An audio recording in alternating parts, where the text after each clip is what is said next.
হরি কথা কৃষ্ণ কথা আস্বাদন বিনা হতভাগ্য জীবের মুক্তির দ্বিতীয় কোনো পথ বা পন্থা নাই, তাই না?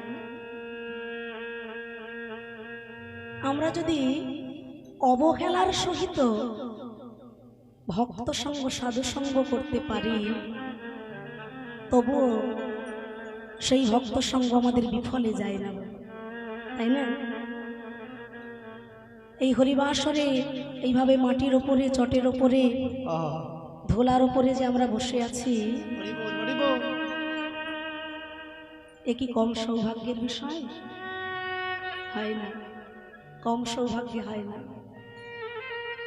কোটি জন্মের সৌভাগ্য থাকলে পরে ভক্ত সঙ্গ সাধু সঙ্গ করা যায়। কোন ভাগ্যে কোন জীবে শ্রদ্ধা যদি হয়, তবে সেই জীবে সাধু সঙ্গ যে করয়। সাধু সঙ্গ হতে হয় শ্রবণ কীর্তন, সাধন ভক্তি হয় সর্ব অনর্থ নিবর্তন, অনর্থে নিবৃত্তি হলে ভক্তি নিষ্ঠা হয়, নিষ্ঠা হইতে কৃষ্ণ প্রেমে রতি উপজয়, সেই রতি গাঢ় হলে ধরে প্রেম নাম, সেই প্রেমে প্রয়োজন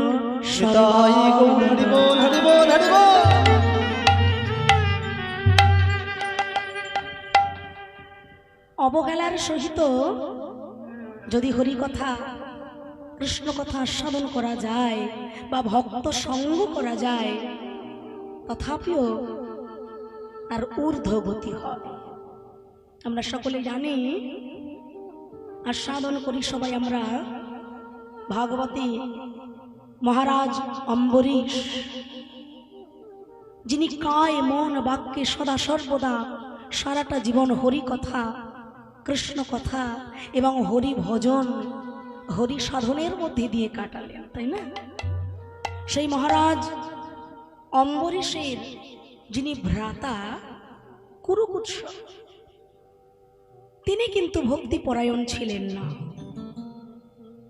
যার দাদা এমন হরি ভক্তি পরায়ণ, তার ভাই কিন্তু মোটেই হরিভক্ত ছিল না, সদা সর্বদা হরি বিমুখী, মায়ায় বদ্ধ হয়ে সারা জীবন পাপ কর্মে সে লিপ্ত।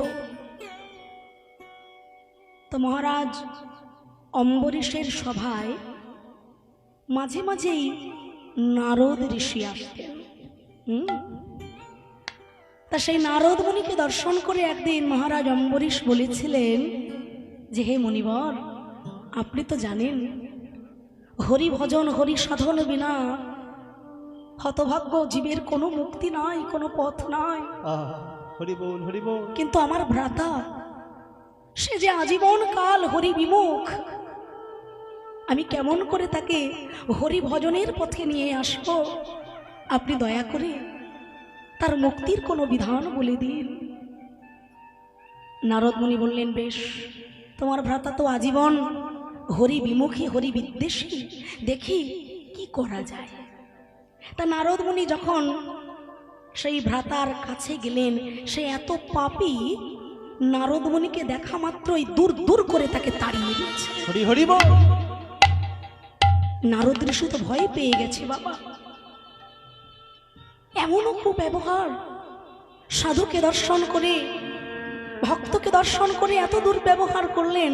নারদ মুনি এসে আবার বললেন, হে অম্বরীশ রাজা, আর তুমি আমাকে ওখানে পাঠিও না, কেননা তোমার ভ্রাতা এতটাই হরি বিমুখী যে ভক্ত দেখলেও সে সহ্য করতে পারে না। তো তখন অম্বরীশ রাজা বললেন যে, আপনি তো সাধু, আপনি তো মুনি, অভক্তকেও কৃপা করা আপনারই কর্তব্য। আপনি যে সমদর্শী, আপনি একটু চেষ্টা করুন যাতে আমার ভাই হরি ভজন করে। তো আরো একবার নারদ ঋষি গেলেন সেই পাপী ভাইটির কাছে। তা সেই পাপী ভাইটির কাছে এসে বলছে যে, ওগো, আমি তোমার কাছে হরি কথা বলতে আসিনি, তবে একটা কথা জানাতে এসেছি। দেখো, জন্মিলে মরিতে হবে, অমর কে কথা কবে। এই জগৎ সংসারে জন্মগ্রহণ করেছি যখন, মৃত্যুর কোলে তোমাদের সবাইকে ঢলে পড়তে হয়। তোমারও একদিন এই দেহ থেকে প্রাণ পাখি চলে যাবে, আর যমরাজ যেদিন তোমার কাছে আসবে, তুমি শুধু যমরাজকে জিজ্ঞাসা করো, অনিচ্ছা সত্ত্বেও, অনিচ্ছা থাকা সত্ত্বেও ভক্ত সঙ্গ, সাধু সঙ্গ করলে তার জীবনে কি গতি হয়। হরি বল, হরি বল, হরি বল। সে কথাটা মনে গেঁথে গেল কুরুকুচ। মনে মনে চিন্তা করলো, একদিন তার জীবন বেলা ধীরে ধীরে ফুরিয়ে এলো। সে এত পাপ করেছে, সে তো স্বর্গে যাবে না, বৈকুণ্ঠে যাবে না। তাই যমদূতগণ এসেছেন তাকে যমালয়ে নিয়ে যাবার জন্য। তা সেই পাপী ব্যক্তি যমদূতদেরকে জিজ্ঞাসা করছে, ওগো একটা কথা তোমাদেরকে জানাতে চাই, বলতে পারো? জীবনে অনিচ্ছা সত্ত্বেও যদি কেউ একবার সাধু সঙ্গ করতে পারে, মহাভক্তের সঙ্গ করতে পারে, তার কি গতি হয় একটু বলতে পারো? যমদূতগণ তো চিন্তায় পড়ে গেলেন, আমরা তো বলতে পারবো না। তা আমাদের স্বয়ং যমরাজ যিনি, তিনি তো ধর্মরাজ, চলুন তার কাছে জিজ্ঞাসা করা যাক। ধর্মরাজ তিনি ভাগবত ধর্মের সৃষ্টিকর্তা, কিন্তু ধর্মের সৃষ্টিকর্তা হয়েও তিনি বলতে পারছেন না যে ভক্ত সঙ্গ করলে, সাধুর সঙ্গ করলে, অনিচ্ছা সত্ত্বেও সাধুর সঙ্গ করলে কি হতে পারে। তিনি চলে গেলেন সৃষ্টিকর্তা ব্রহ্মার কাছে নিয়ে। ওই পাপী ব্যক্তি যমরাজের সঙ্গে গেলেন ব্রহ্মলোকে। ব্রহ্মাকে জিজ্ঞাসা করলেন ধর্মরাজ যে অনিচ্ছা সত্ত্বেও জীবনে ভক্ত সঙ্গ, সাধু সঙ্গ করলে কি হয়। ব্রহ্মাজি বলছেন, আমি তো বলতে পারবো না। জীবনে ভক্ত সঙ্গ করলে কি হয় তা আমি জানি, কিন্তু অনিচ্ছা সত্ত্বে ভক্ত সঙ্গ করলে কি হয় তা তো আমার জানা নেই। তাহলে চলো সবাই মিলে যাব দেবাদিদেব ভোলা মহেশ্বরের কাছে। হরি বল, হরি বল, হরি বল। তাহলে ব্রহ্মা নিয়ে এসেছেন ভোলা মহেশ্বরের কাছে ওই পাপী ব্যক্তিকে। তা ভোলা মহেশ্বর বলছেন, পঞ্চমুখে রাম নাম গান ত্রিপুরারি, আমি পঞ্চমুখে অহর্নিশি যার নাম করি, অনিচ্ছা সত্ত্বেও তার ভক্তের সঙ্গ করলে কি হয় আমি তো বলতে পারবো না। যেই নাম সেই কৃষ্ণ ভজন নিষ্ঠা করি, নামের সহিতে আছেন আপনি শ্রীহরি। যিনি স্বয়ং নামই, তার কাছে চলো যাই, তার কাছেই জানবো তার ভক্তের সঙ্গ করলে কি গতি হতে পারে। ব্রহ্মা, শিবজি, এনারা সবাই মিলে ধর্মরাজকে সঙ্গে করে নিয়ে আর ওই কুরুকুৎসকে নিয়ে চলেছেন সেই বৈকুণ্ঠাধিপতি পূর্ণ ব্রহ্ম স্বয়ং ভগবানের কাছে। হরি বল, হরি বল, হরি বল। আর সেই পূর্ণ ব্রহ্মের কাছে এসে করজোড় করে যখন বলছে, প্রভু গো, অনিচ্ছা সত্ত্বেও তোমার ভক্তের সঙ্গ যদি কেউ করতে পারে, সাধু সঙ্গ যদি কেউ করতে পারে, তার কি গতি হয় তুমি বলতে পারো দয়াময়? ভক্তবৎসল ভগবান বললেন, অনিচ্ছা সত্ত্বেও সাধু সঙ্গ করলে পরে তার কি গতি হয় তোমরা নিজের চোখের সামনে তার প্রমাণ দেখে নাও। দেখতে পাচ্ছ তো, যে পাপী সারা জীবন পাপ করলো, অধর্ম করলো, কুকর্ম করলো, আজীবন যার নরক যন্ত্রণা পাবার কথা ছিল, সে অনিচ্ছা সত্ত্বেও সাধু সঙ্গ করে আমার এই বৈকুণ্ঠ ধামে আমার সম্মুখে দাঁড়ালো। হরি বল, হরি বল, হরি বল। আর যদি কোনো ব্যক্তি একবার বৈকুণ্ঠে এসে আমার দর্শন পেয়ে যায়, সে কি জীবনে কখনো আর নরকগামী হবে?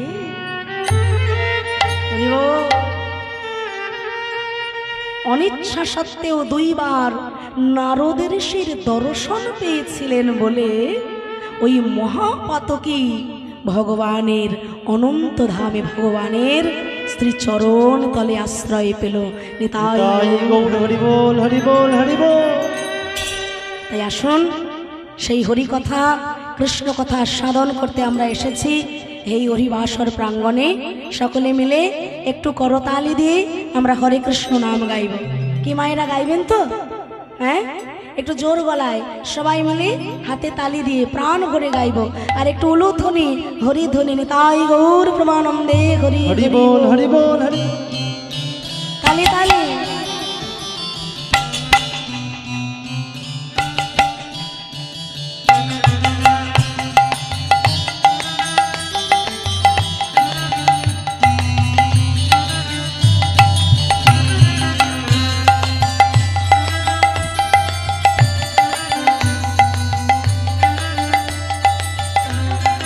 হরে কৃষ্ণ হরে কৃষ্ণ কৃষ্ণ কৃষ্ণ হরে হরে হরে রাম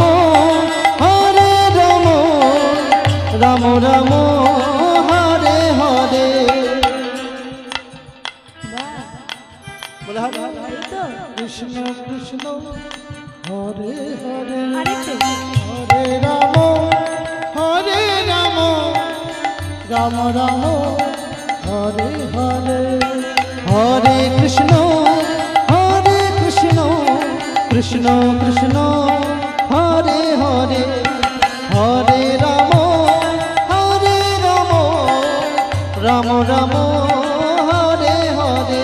হায়রে নাম যেবা করে মন রসনায় কামনা বাসনা সব দূরে শুনে যাও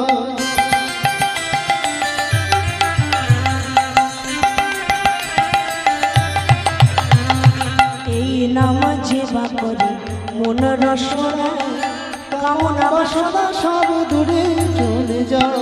নামের গুণে অন্ধ জানে দেখিতে সবারে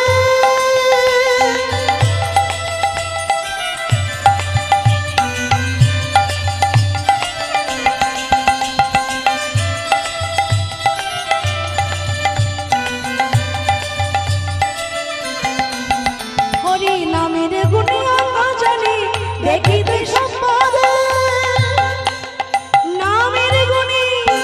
নামের গুণে পঙ্গ জানে গিরি লঙ্ঘন করে।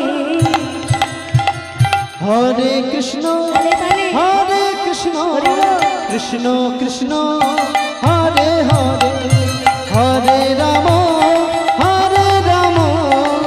রাম রাম হরে হরে হরে কৃষ্ণ কৃষ্ণ কৃষ্ণ হরে হরে হরে রাম রাম রাম হরে হরে হরে কৃষ্ণ কৃষ্ণ কৃষ্ণ কৃষ্ণ হরে হরে হরে রাম রাম রাম হরে হরে হরে কৃষ্ণ কৃষ্ণ কৃষ্ণ হরে হরে হরে রাম রাম রাম হরে হরে কৃষ্ণ কৃষ্ণ কৃষ্ণ হরে হরে হরে রাম রাম রাম হরে হরে হরে কৃষ্ণ কৃষ্ণ কৃষ্ণ হরে হরে হরে রাম রাম রাম হরে হরে কৃষ্ণ কৃষ্ণ কৃষ্ণ হরে হরে হরে রাম রাম রাম হরে হরে হরে কৃষ্ণ কৃষ্ণ কৃষ্ণ হরে হরে হরে রাম রাম রাম হরে হরে। সংকীর্তন যশ সর্ব পাপ প্রণাশন প্রণাম দুঃখ শমন ত্বং নমামি হরি।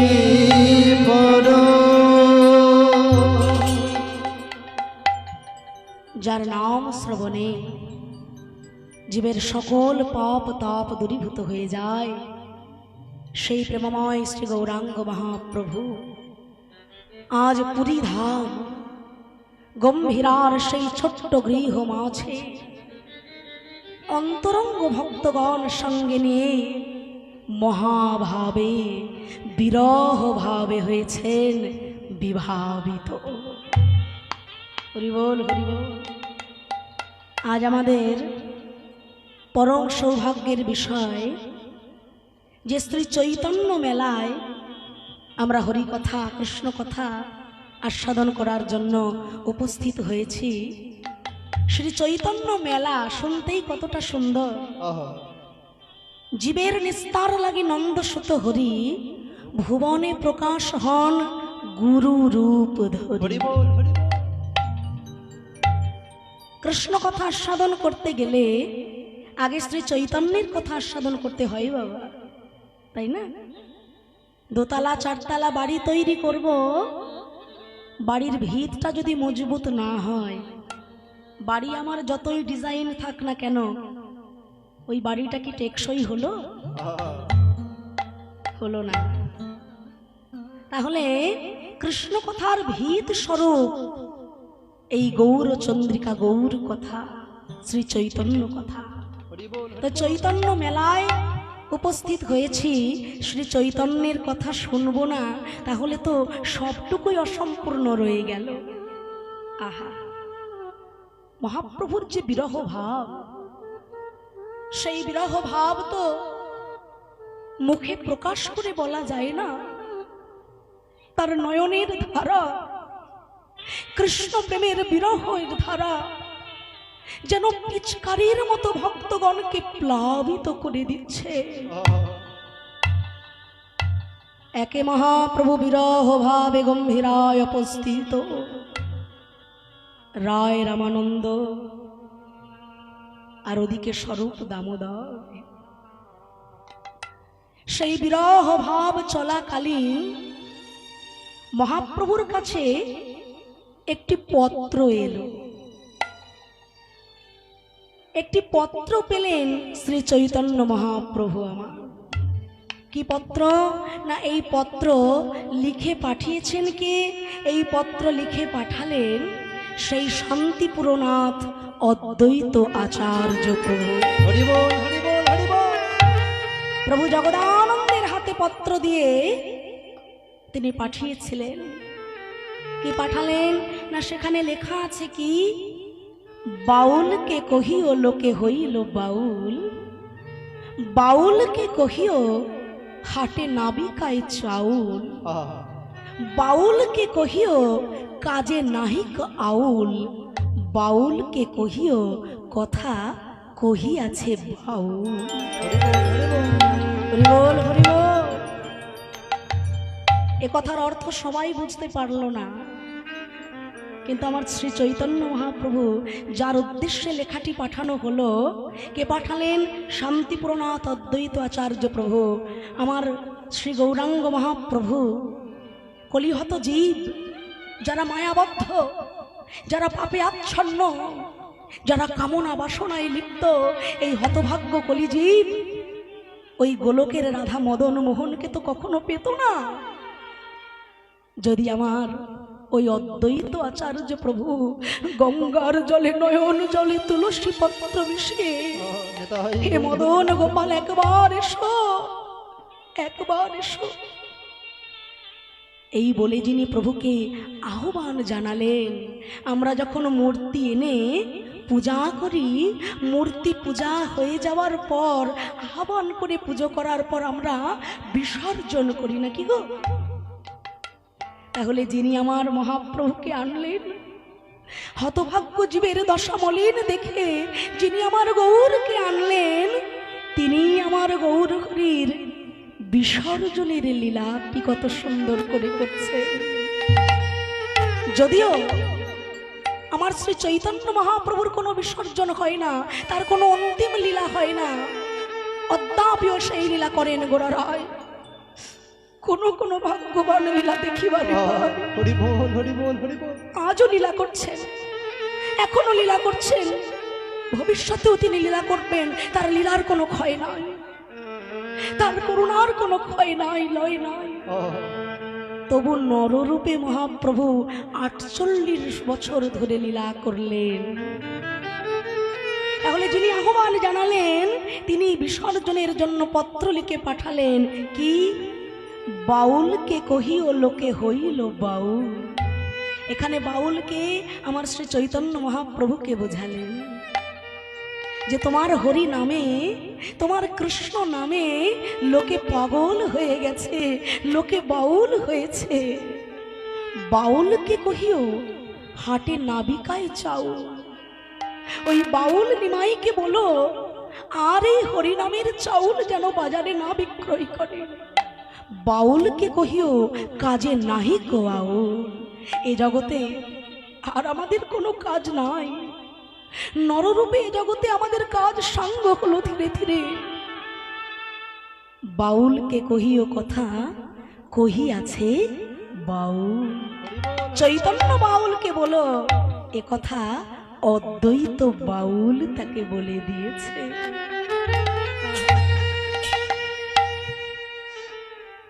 আর সেই পত্র পাওয়ার পর থেকে কৃষ্ণ উদ্দীপনা, কৃষ্ণ প্রেম, কৃষ্ণ অনুরাগ, কৃষ্ণ বিরহ যেন আরো দ্বিগুণ হয়ে গেল আমার চৈতন্য মহাপ্রভু। একদিন কৃষ্ণ বিরহে টোটা গোপীনাথ দর্শন করে, টোটা গোপীনাথ দর্শন করার পর ওই শ্রী মন্দিরের পাশেই দর্শন করলেন প্রভু আমার সমুদ্র দর্শন করে যমুনা জ্ঞানে সমুদ্র মধ্যে মহাপ্রভু ঝাঁপ দিতে ছুটে গেলেন। সমুদ্রে ঝাঁপ দিলেন শ্রী যমুনা জ্ঞানে। ওদিকে রায় রামানন্দ স্বরূপ দামোদর সারাটা রাত ধরে আমার মহাপ্রভুকে খুঁজে বেড়ালেন, কোথাও খুঁজে পেলেন না। অবশেষে তারা কোণারকের দিকে যখন ধীরে ধীরে যাচ্ছেন, সারা রাত পার হয়ে গেল, দেখছেন যে একজন জেলে বদনে তার সদা কৃষ্ণ নামে সে যেন পাগল হয়েছে, আত্মহারা হয়েছে।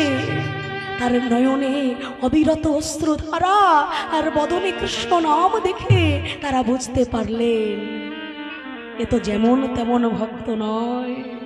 জিজ্ঞাসা করলেন, ওগো জেলে ভাই, কি হয়েছে তোমার? অমন করে কৃষ্ণ কৃষ্ণ বলে কাঁদছ? জেলে বললেন, বাবা ঠাকুর, আজ আমার সঙ্গে একটা অলৌকিক লীলা হয়ে গেছে গো। তুমি তো জানো আমি জেলে, দেখতেই পাচ্ছ। জালে মাছ ধরি সারা রাত ধরে, আর সারা রাত ধরে জালে মাছ ধরে সকালবেলা সেই মাছ বাজারে বিক্রয় করে আমার সংসার চলে, আমার জীবন চলে। গতকাল রাত্রিবেলায় জালের মধ্যে খুব ভারী মতো কি একটা ঠেকলো। আমি ভাবলাম হয়তো কোনো বড় সড়ো মাছ পাওয়া গেছে। আমি ধীরে ধীরে যেই না জাল টানলাম, ওমা দেখলাম বিশাল বিশাল বাহু বিশিষ্ট স্বর্ণকান্তি নেয় এক পুরুষ রতন, অরুণ বসন, মস্তক মুন্ডন, সারা রাত জলের মধ্যে থেকে সারাটা শরীর যেন নীল হয়ে গেছে।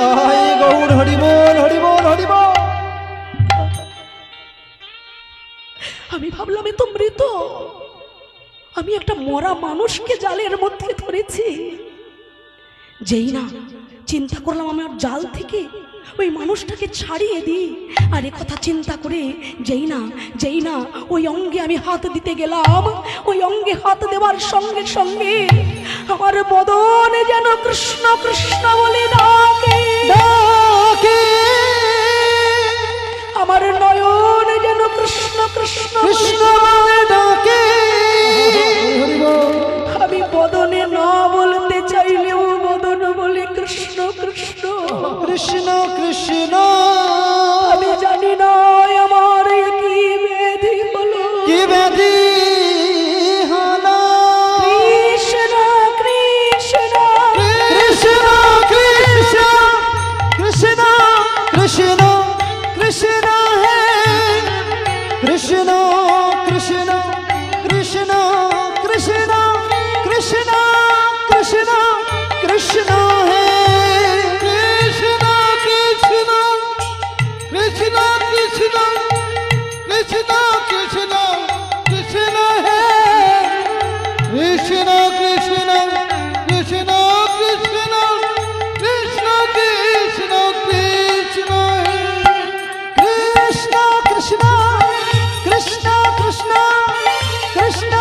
কৃষ্ণ কৃষ্ণ হে কৃষ্ণ কৃষ্ণ কৃষ্ণ কৃষ্ণ কৃষ্ণ কৃষ্ণ কৃষ্ণ কৃষ্ণায় বাসুদেবায় বাসুদেবায় হরয়ে মনে প্রণত ক্লেশনাশায় গোবিন্দায়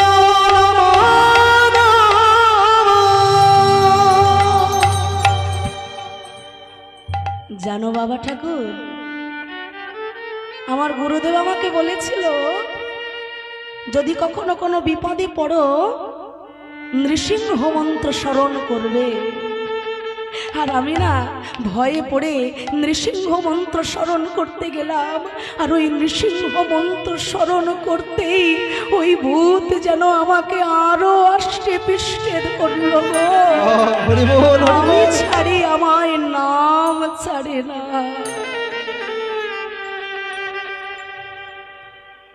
রায় রামানন্দ স্বরূপ দামোদর বুঝতে পারলেন যেমন তেমন রোগে তো তোকে ধরেনি বাবা, কোথায় রেখেছিস তাকে দেখাতে পারবি? বাবা ঠাকুর চলুন চলুন আমি দেখাচ্ছি। যেই না ধীরে ধীরে নিয়ে গেলেন ওই জেলে, মহাপ্রভুর নিদারুণ দশা দেখে তারা আর সহ্য করতে পারলেন না। সারাটা রাত জলের মধ্যে থেকে অঙ্গটা যেন একেবারে বিবর্ণ হয়ে গেছে গো। হরি বল হরি বল হরি বল রায় রামানন্দ স্বরূপ দামোদর কর্ণকুহরে কৃষ্ণ নাম শোনাতে শোনাতে আমার মহাপ্রভু চৈতন্য ফিরে পেলেন। হরি বল হরি বল হরি বল হরি বল কি বললেন প্রভু জানো? জানো স্বরূপ, গতকাল এই সমুদ্র তটে বিচরণ করতে করতে হঠাৎ দেখলাম আমার শ্রী গোবিন্দ যমুনার মাঝে নৌকা বিলাস লীলা করছেন। আর নৌকা বিলাস লীলা করতে করতে হঠাৎ আমায় ডাক দিলেন।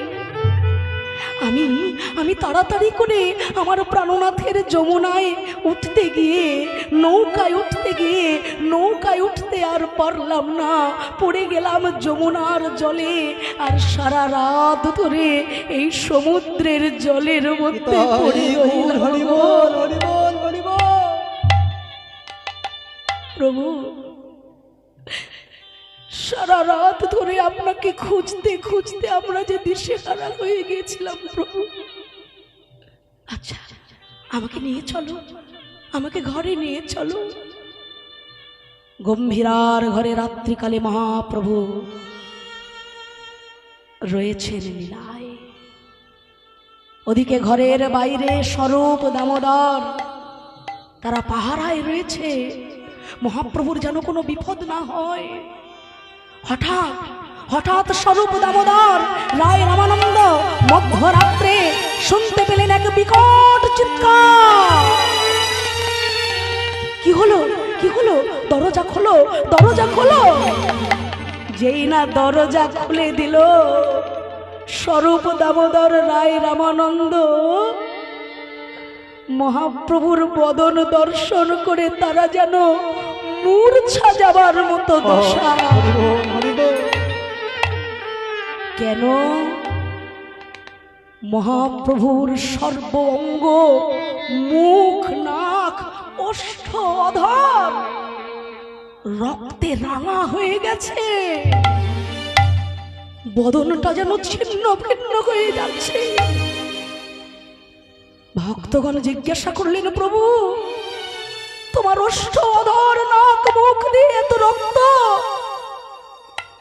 প্রভু বললেন, ওগো এতে আমার কোনো দোষ নাই। গতকাল রাত্রিবেলা আমি শুনলাম আমার প্রাণবল্লভ, আমার প্রাণনাথ মোহন সুরে রাধা রাধা নামে বাঁশি বাজাচ্ছিল। আর ওই বাঁশির সুরে আমি ওই মোহনিয়ার কাছে যাব বলে যাওয়ার জন্য দরজা না খুঁজে পেয়ে গম্ভীরার এই দেওয়ালে দেওয়ালে ঘর্ষণ হয়ে আমার নাক মুখ দিয়ে রক্ত রুধির ধারা ঝরছে।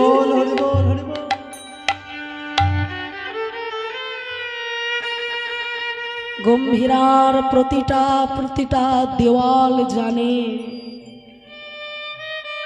মহাপ্রভুর সেই কৃষ্ণ প্রেমের বিরহ কতটা ছিল।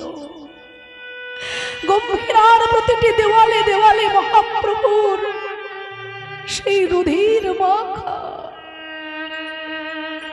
কৃষ্ণদাস কবিরাজ গোস্বামী চৈতন্য চরিতামৃতে বর্ণনা করছে 1455 শকাব্দ আষাঢ় মাস রথযাত্রার মধ্যে দিনের তৃতীয় প্রহর স্বরূপ রামচন্দ্রের কাঁধে হাত রেখে মহাপ্রভু গুন্ডিচা মন্দিরে এসেছেন জগন্নাথ দর্শন করার জন্য।